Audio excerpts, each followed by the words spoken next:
السلام علیکم ورحمۃ اللہ وبرکاتہ۔ یہ آپ کے سامنے فعل ماضی مطلق مثبت معروف ثلاثی مجرد مطرد صحیح از باب ناصرہ ینصرو بر وزن فعل یفعل، جس کا جو مصدر ہے وہ نصر ہے، اس کا معنی ہے مدد کرنا۔ یہ گردان آپ کے سامنے لکھی ہوئی ہے، تو آپ نے آج یہ مکمل جو ہے نا گردان یاد کرنی ہے۔ آپ دیکھ رہے ہیں کہ سب سے پہلے غیب ہے، یہ غیب کے 6 صیغے ہیں، ٹھیک ہے۔ تو غیب کے صیغوں کا جب ترجمہ کرتے ہیں تو اس میں اس ان آتا ہے، ٹھیک ہے۔ تو غیب کے نیچے دیکھیں دائیں طرف لکھا ہوا واحد، واحد ایک کو کہتے ہیں۔ آگے لکھا ہوا تثنیہ، یہ دو کو کہتے ہیں، ٹھیک ہے۔ اردو میں ہوتا ہے واحد اور جمع، جبکہ عربی میں واحد کے ساتھ ساتھ ایک تثنیہ بھی ہوتا ہے۔ واحد، تثنیہ اور جمع 3 چیزیں ہوتی ہیں۔ واحد ایک کو کہتے ہیں، تثنیہ 2 کو، اور جمع 2 سے زائد کو۔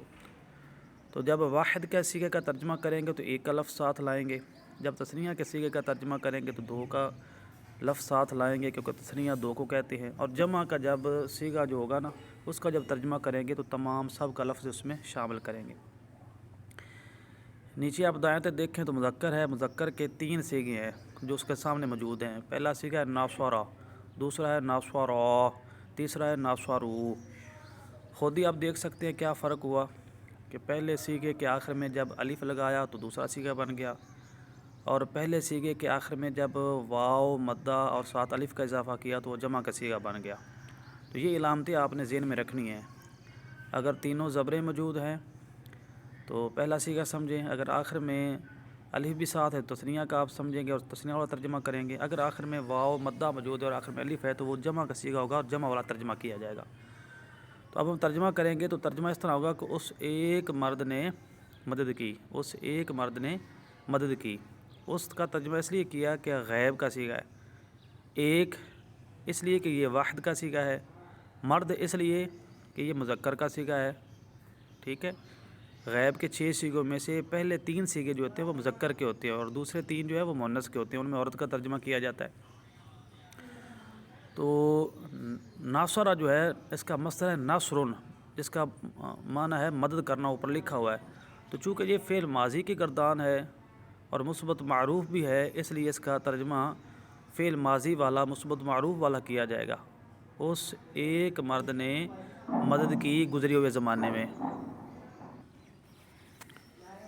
تو اس ایک مرد نے مدد کی گزرے ہوئے زمانے میں، ٹھیک ہے۔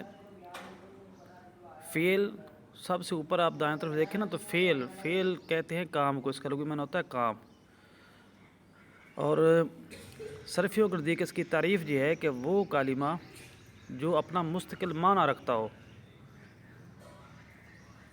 اپنا معنی بتانے میں کسی کا محتاج نہ ہو، خود بخود اپنا معنی ظاہر کر سکے اور اس میں 3 زمانوں میں سے ایک زمانہ پایا جائے، ٹھیک ہے، اس کو فعل کہتے ہیں۔ اور ساتھ جو ماضی ہے، ماضی کا مطلب ہوتا ہے گزرا ہوا زمانہ۔ تو فعل ماضی سے مراد وہ فعل ہے جس میں جو گزرے ہوئے زمانے پر دلالت کرے، جس میں گزرا ہوا زمانہ پایا جائے۔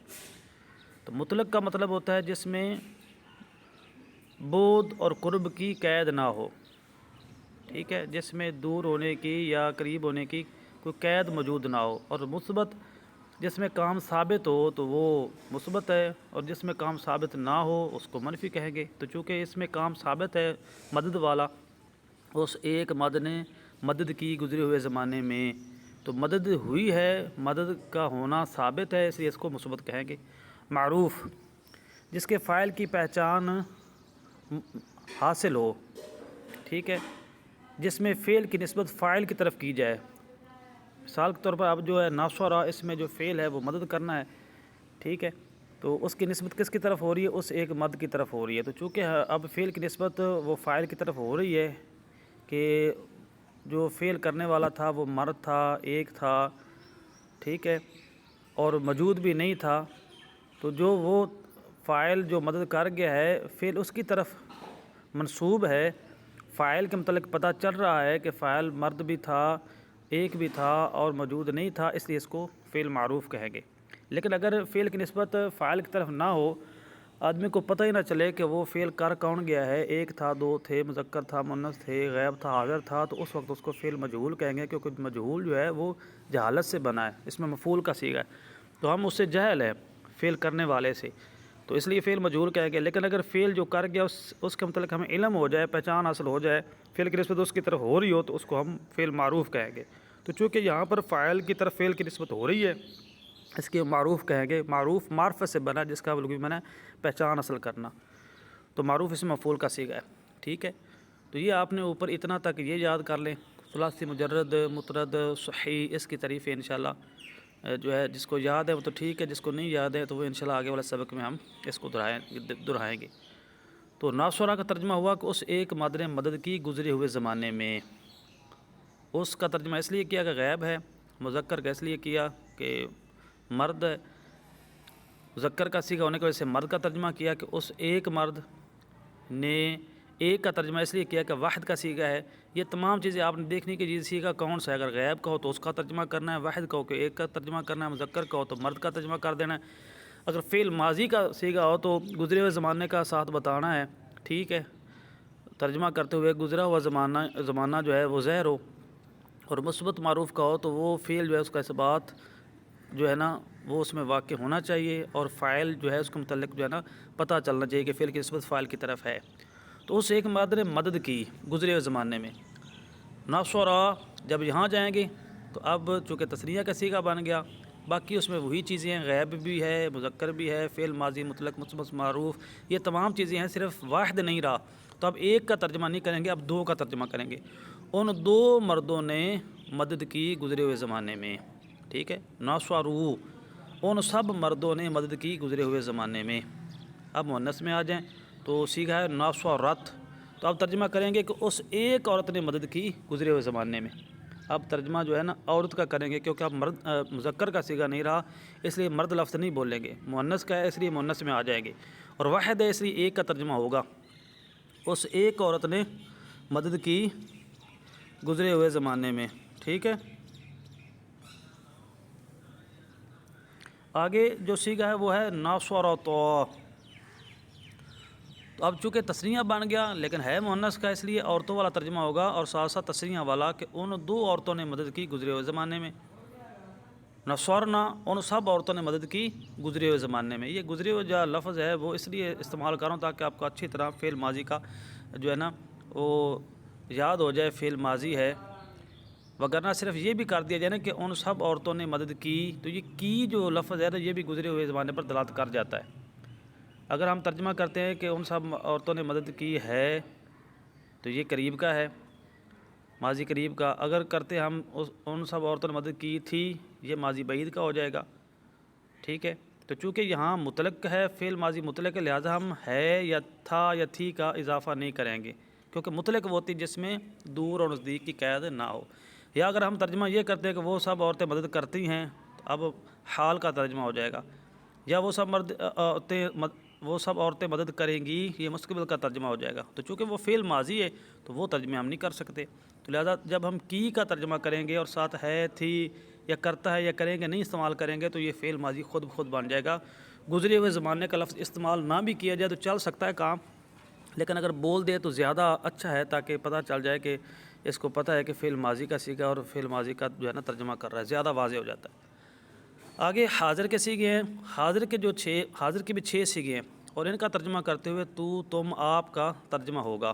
تو باقی نیچے وہی طریقہ ہے، واحد، تثنیہ، جمع اور مذکر مؤنث، مذکر کے 3 صیغے، مؤنث کے 3 صیغے، تو ان کا ترجمہ کرتے ہوئے آپ کریں گے نصرتا، تو ایک مرد نے مدد کی، نصرتما، تم 2 مردوں نے مدد کی۔ اب تو، تم آئے گا، اس، ان نہیں آئے گا، کیونکہ یہ غائب کے صیغے نہیں، حاضر کے، اور جو سامنے موجود ہو، حاضر ہو، اس کو تو، تم، آپ ہی کہہ سکتے ہیں نا۔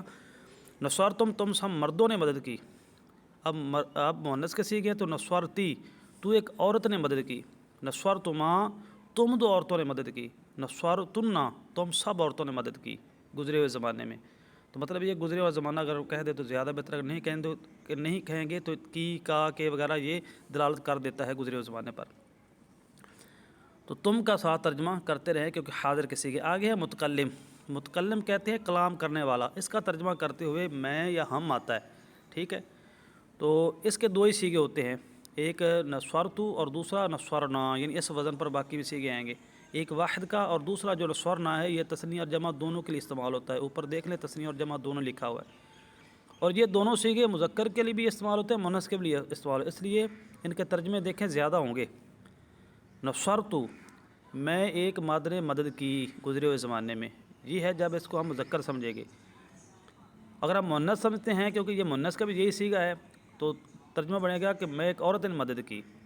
یہ اصل میں جب جس جگہ ہم ترجمہ کر رہے ہوں گے وہاں پتہ چل جائے گا کہ وہ کلام کرنے والا مرد ہے یا عورت ہے. اگر مرد ہو تو مرد والا ترجمہ کر دیں گے، مذکر والا اگر عورت ہو تو عورت والا ترجمہ کر دیں گے. آگے تثنیہ جمع کے نصرنا، یہ جو سیگا ہے یہ تثنیہ کے لیے بھی جمع کے لیے بھی اور مذکر مؤنث کے لیے بھی. تو اس کے 4 ترجمے ہو جائیں گے. ہم 2 مردوں نے مدد کی یا ہم 2 عورتوں نے مدد کی، ہم سب مردوں نے مدد کی یا ہم سب عورتوں نے مدد کی. تو یہ کل 4 ترجمے اس کے ہو جائیں گے. تو یہ گردان آپ کے سامنے ہے، ٹھیک ہے. پریشان نہیں ہونا، پوری میں نے وضاحت کر دی ہے. متکلم کسے کہتے ہیں، حاضر کسے کہتے ہیں، غائب کسے کہتے ہیں. غائب جو موجود نہ ہو، حاضر جو سامنے موجود ہو، اس کا ترجمے میں یہ لفظ ہوتا ہے. متکلم کلام کرنے والا، اس کا ترجمے میں ہم آتا ہے. وحید کا معنی ایک، تثنیہ کا معنی 2، جمع کا معنی سب، ٹھیک ہے.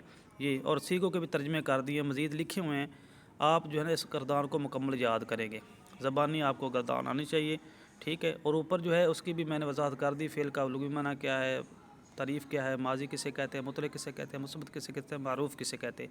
اتنا ہم یاد کریں.